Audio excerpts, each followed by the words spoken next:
जय हिंद दोस्तों, स्वागत है आप सभी का इस वीडियो में। मैं हूं मयूर मुगरे। दोस्तों, आपने नोटिस किया होगा कि यूपीएससी प्रीलिम्स में कई बार मैप बेस्ड क्वेश्चंस पूछे जाते हैं और जो भी कंट्रीज न्यूज़ में होती है उसकी बॉर्डरिंग कंट्रीज़ के बारे में पूछ लेते हैं। जो भी सी न्यूज़ में होता है उसकी बॉर्डरिंग कंट्रीज़ पूछ ली जाती है। इसीलिए ऐसे जो प्लेसेस न्यूज़ में होते हैं उसको जो जो कंट्रीज़ बॉर्डर करती है, ये याद रखना, ये समझना, ये तैयारी करना बहुत ज़रूरी है यूपीएससी के लिए। और इसीलिए आज के इस वीडियो में हम मैप के थ्रू जो भी इम्पोर्टेंट सी है उसको जो कंट्रीज़ बॉर्डर करती है वो यहाँ पर देखने वाले हैं, वो भी मैप के थ्रू, जिससे कि आपको काफ़ी अच्छे तरीके से समझ में आ जाए। और उसी के साथ साथ इन सीज़ में कौन कौन सी रिवर्स जाती है, जो भी इंपॉर्टेंट होगी, जो भी बड़ी होगी, उनको भी हम यहाँ पर कवर करेंगे। MM अकेडमी ऐप अगर आपने डाउनलोड नहीं किया है तो ज़रूर कीजिए। यहाँ पर आपको वेरियस कोर्सेज देखने को मिलते हैं। यूपीएससी, बाकी स्टेट पीएससी के लिए GS 1, 2, 3, 4 सभी कोर्सेज अवेलेबल है। Art and culture, ancient history, modern history, polity, governance, ethics, environment, economy, internal security, disaster management, सब कुछ अवेलेबल है। GS 1, 2, 3, 4 highest quality content. अब देखिए क्या होता है, आप जिम में जाते हो, जिम में आपको लगता है पर्सनल ट्रेनर। क्यों लगता है? क्योंकि आपके शरीर अलग अलग होता है। आपको कौन से न्यूट्रिएंट्स की ज़रूरत है, कौन से माइक्रो न्यूट्रिएंट, मैक्रो न्यूट्रिएंट की ज़रूरत है, आपका शरीर कितना वजन उठा सकता है, कितना नहीं उठा सकता है, इंजरी से बचने के लिए आपने कैसे सेट्स मारने हैं, ये सारी चीज़ें आपको पर्सनल ट्रेनर बताता है।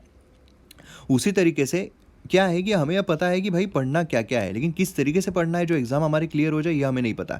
इसके लिए हमने पर्सनल कोच ये यहाँ पर लाया हुआ है, जिससे कि आपको सीधी पर्सनल कोचिंग मिलती है इंडिविजुअल तरीके से, कि आप यहाँ पर सही तरीके से पढ़ पाओ। क्योंकि हर किसी की क्षमता अलग अलग होती है।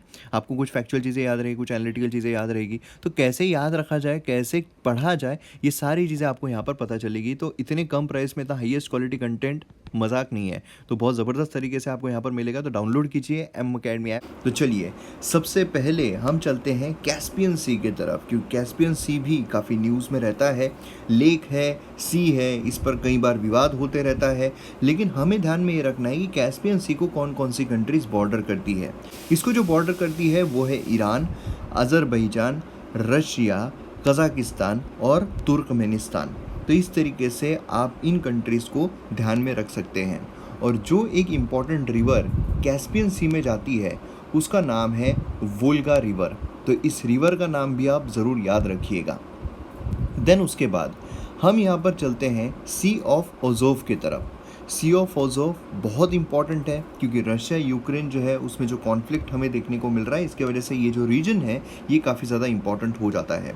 तो सी ऑफ ओज़ोव अगर हम देखते हैं तो इसको यूक्रेन और रशिया, सिर्फ दो ही कंट्रीज़ यहाँ पर बॉर्डर करती है।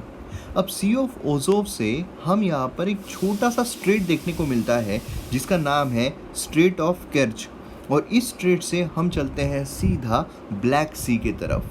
तो अब यहाँ पर ब्लैक सी को कौन कौन सी कंट्रीज़ बॉर्डर करती है, तो यहाँ पर अगर आप देखोगे तो शुरुआत करते हैं हम टर्की से। तो टर्की, देन उसके बाद देखने को मिलती है बुल्गारिया, देन उसके बाद आती है रोमानिया, देन उसके बाद आता है यूक्रेन, देन उसके बाद आता है रशिया, देन उसके बाद आता है जॉर्जिया।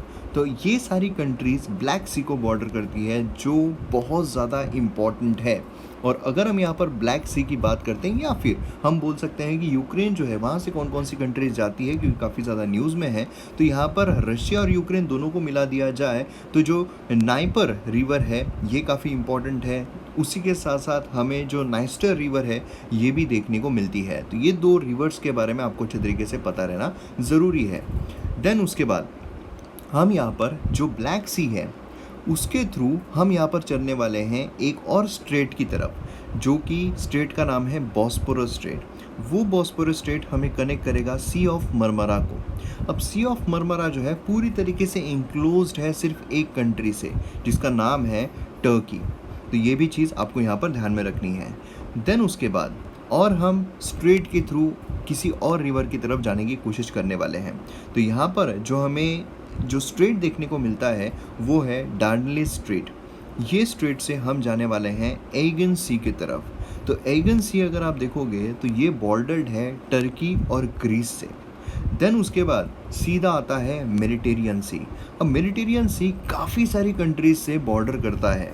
अब यहाँ पर क्वेश्चन कई बार मेडिटेरियन सी की बॉर्डरिंग कंट्रीज़ के बारे में पूछा गया है, और कई बार जो एस्पिरेंट्स हैं वो जॉर्डन में फंस जाते हैं। तो आपको बस ध्यान में ये रखना है कि जॉर्डन जो है यहाँ पर बॉर्डर नहीं करता है। दूसरा जो एक इम्पॉर्टेंट सी होता है वो है रेड सी। तो चलते हैं हम रेड सी की तरफ। रेड सी अगर आप देखोगे तो ये बॉर्डर करता है Saudi Arabia, Yemen, Djibouti, Eritrea, Sudan and Egypt.